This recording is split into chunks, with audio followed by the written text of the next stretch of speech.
जब से वेनेजुएला पर यूएसए ने हमला किया है, तब से सबके जहन में एक ही सवाल उठ रहा है कि क्या तीसरा विश्व युद्ध होगा। क्योंकि मादुरो जब गिरफ्तार हुए तो किम जोंग के माथे पर पसीना आ गया।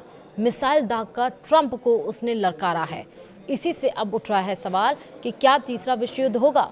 नमस्कार, आप देख रहे हैं न्यूज़ 18 का डिजिटल प्लेटफॉर्म और मैं हूं आपके साथ श्रुति श्रीवास्तव।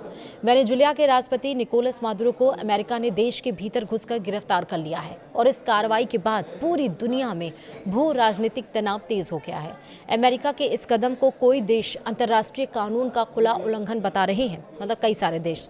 तो वहीं अमेरिका के विरोधी देश इशारों इशारों में जवाबी कार्रवाई की चेतावनी देने लगे हैं और इसी कड़ी में अब उत्तर कोरिया ने अमेरिका को सीधा संदेश देने के लिए मिसाइल लॉन्च कर दी है। यह इशारा है कि उत्तर कोरिया कितना ताकतवर है और अगर अमेरिका उसकी तरफ बढ़ा तो वह चुप नहीं बैठेगा। वहीं दक्षिण कोरिया की सेना के मुताबिक उत्तर कोरिया ने रविवार सुबह यानी कि 4 जनवरी सुबह कई बैलिस्टिक मिसाइलें समुद्र की दिशा में दागी। ये मिसाइलें राजधानी योंगयांग के आसपास के इलाकों से दागी गई और पूर्वी समुद्री क्षेत्र की ओर गईं।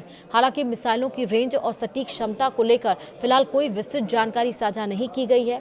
जापान भी इस लॉन्च से अलर्ट हो गया है और देश में इमरजेंसी अलर्ट भेजे गए हैं। वहीं दक्षिण कोरिया के जॉइंट चीफ्स ऑफ स्टाफ ने बताया कि लॉन्च के बाद निगरानी बढ़ा दी गई है और अमेरिका और जापान के साथ लगातार सूचनाएं साझा की जा रही हैं।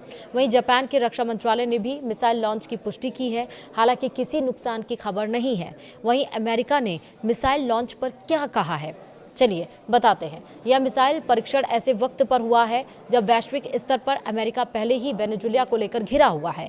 अमेरिकी राष्ट्रपति डोनाल्ड ट्रंप ने दावा किया है कि अमेरिकी बलों ने बड़े पैमाने पर सैन्य कार्रवाई के बाद मादुरो को हिरासत में लिया है और इसके बाद से रूस, चीन और ईरान जैसे देश अमेरिका की मंशा पर सवाल उठा रहे हैं।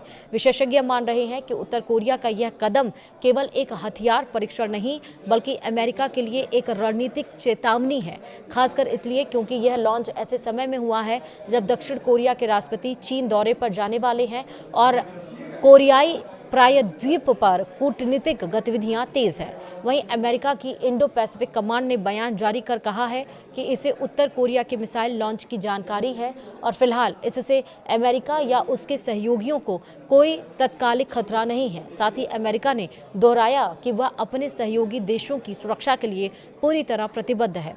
गौरतलब है कि इससे पहले भी उत्तर कोरिया ने क्रूज मिसाइल परीक्षण किए थे और अपनी पहली न्यूक्लियर पावर्ड पनडुब्बी के निर्माण की तस्वीरें जारी कर दुनिया को चौंकाया था। अब वेनेजुएला संकट के बीच यह मिसाइल लॉन्च संकेत देता है कि वैश्विक शक्ति संतुलन तेजी से अस्थिर होता जा रहा है।